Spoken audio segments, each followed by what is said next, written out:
Good afternoon, ladies and gentlemen. I'm very excited to be part of this sports surgery clinic webinar. And my name is Gavin McHugh, and I'm here to talk to you about some common issues involving the hip joint. First of all, I'm going to try and talk about sort of four aspects of not just the joint, in that I want to take it away from the joint a little bit, but about number one, the muscle; number two, the joint itself; number three, the tendons around the area; and number four, the bone itself. And hopefully try and make a little take-home point about all these issues that we can make a difference of as we're all cocooning at the moment. So the first element I'd like to mention is a thing called sarcopenia, which is a term that most people won't have heard of. And essentially, sarcopenia, unfortunately, is the age-related loss of muscle mass and function that occurs as we get older. And essentially from around the age of about 30 or 40, around 8% of your muscle mass is lost every 10 years or so. And after about the age of 70, that accelerates quite a bit. To the extent that after about the age of 80, you're talking about 30-40% of your peak muscle mass that's normally present. And the picture on the slide demonstrates quite well a cross-sectional scan of a thigh of someone who's 25 years of age, and you can see the difference highlighted in an older individual where there's been a progressive loss of muscle mass and replacement with fatty tissue. And what's the significance of this? Well, the significance of this here is that as you lose muscle mass, you lose strength. And as you lose strength, you potentially lose a lot of your independence.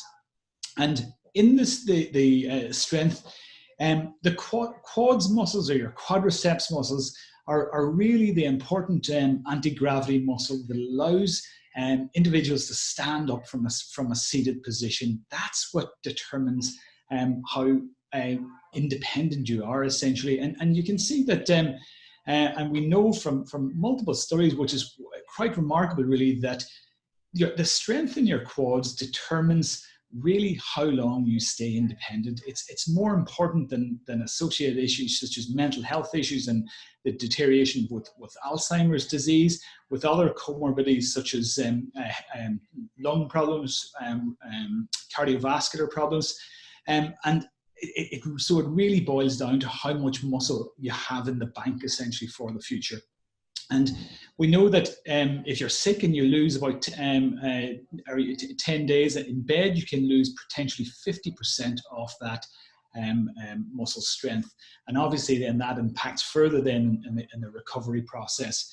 So the first take-home real message is with regards to muscle is that it's never too late. And there have been some remarkable studies performed where they've taken cohorts of patients over the age of 90 and put them through an exercise program of sort of 6-8 weeks duration. And the increase in strength that when you perform quite simple supervised exercises can be 150-160% increase in strength at 6 to 8 weeks, which is really, really quite dramatic. I mean, if bodybuilders could achieve these types of gains, they would be absolutely delighted. But it just highlights the fact that it's never too late to start that process.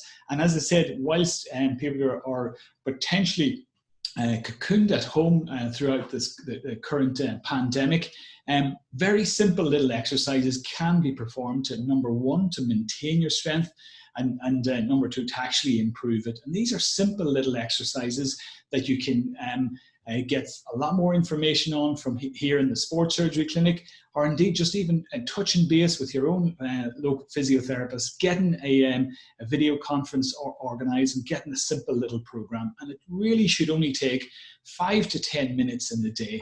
Simple exercises such as even standing up from a seating position in a chair, performing exercises such as wall slides and bridges. These literally only take a couple of minutes to perform and can really have dramatic improvements.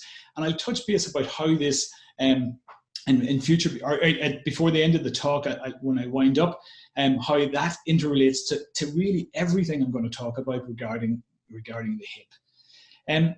So the next point is moving on then to the joint, and it's plain old simple osteoarthritis. And really, this is, regarding the hip, this is by far the most common issue that I'll see on a day-to-day basis.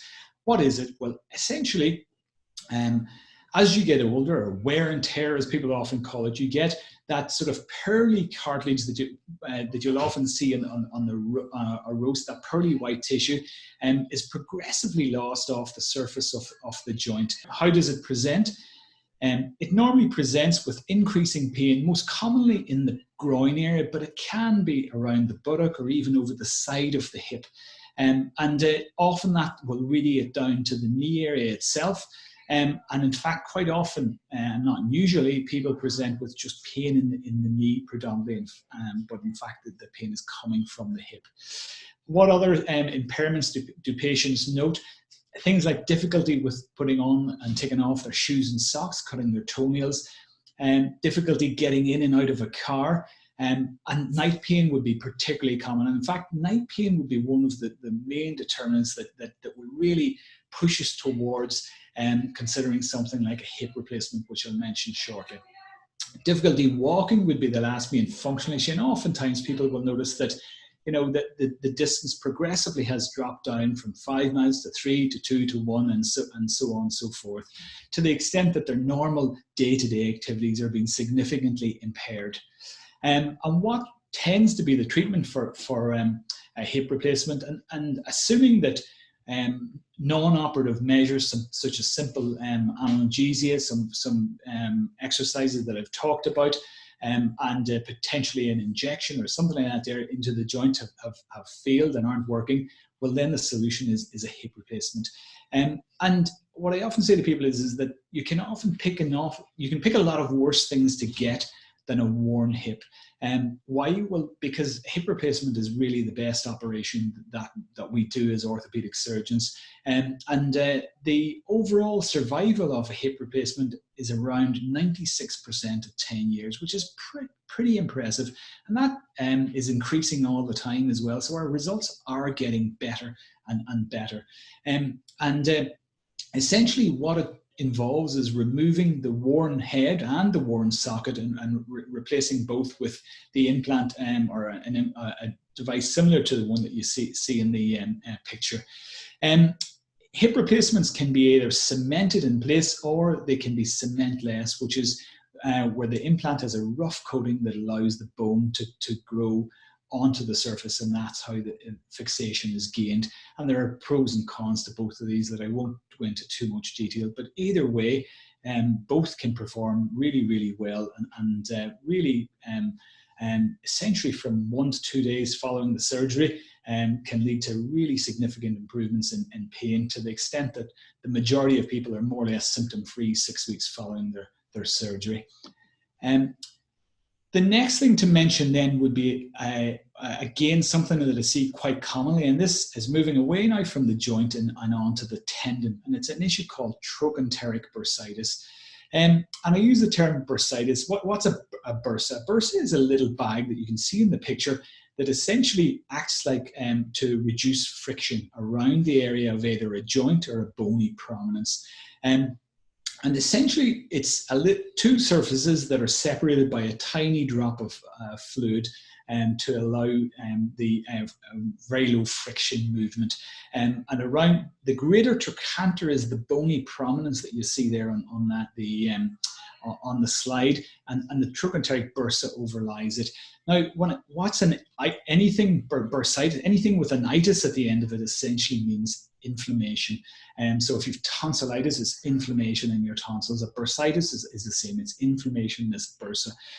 But to be honest, the vast majority of the times, there's not even a bursitis present. Most of the time, patients have small little micro tears in some of the abductor muscles, which are the gluteal muscles that you can see again in the picture, the gluteus minimus and medius that insert onto that bony prominence and essentially perform a very important function in balancing the whole rest of your pelvis as you walk.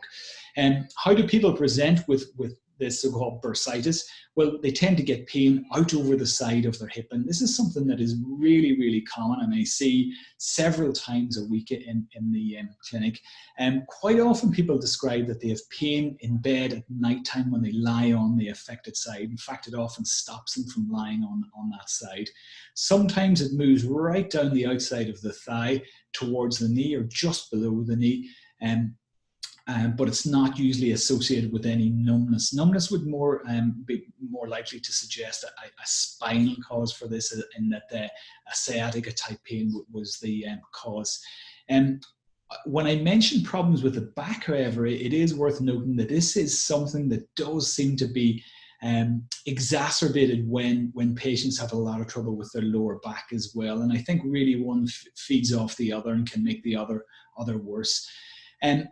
Vast majority of times, the bursitis usually responds to a course of physiotherapy. In fact, some of the exercises that I've mentioned, along with an exercise called a hip hitch, can really often help just to sort of try to cause some of the microscopic tears to heal up themselves. And quite frequently, I'll augment that with a steroid injection into the area. In fact, sometimes it'll take 2, if not 3 injections to the area to fully settle it down.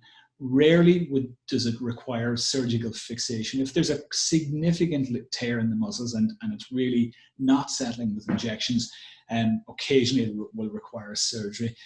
But 95–97% of people will get away without any surgery. The next then, moving away then from the tendons onto the bone, then just to mention a hip fracture.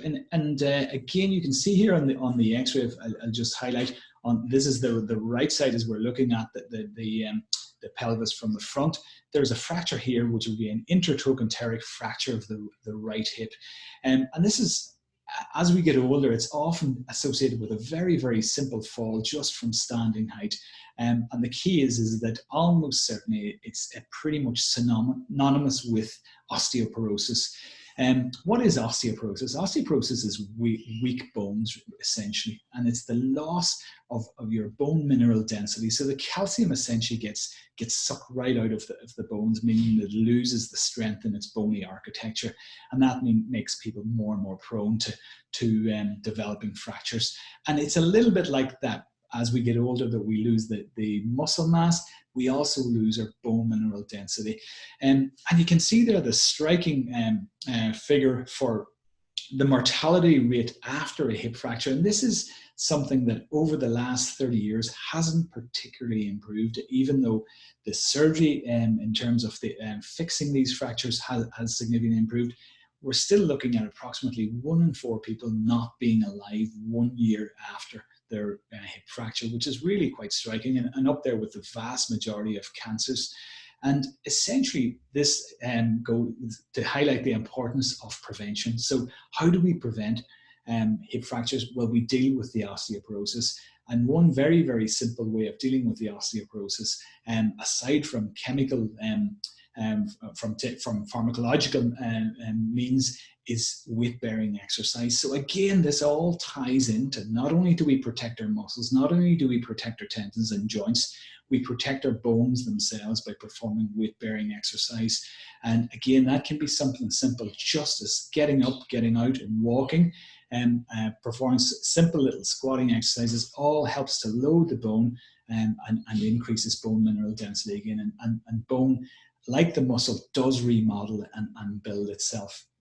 That way you can't be sure that you're going to avoid problems such as a fracture or arthritis of the joint or bursitis in the future, but you can be sure that it will stand by you if you have to have any procedure. So, for example, the recovery following a hip replacement is undoubtedly quicker in people who are fitter at the outset. Thank you very much.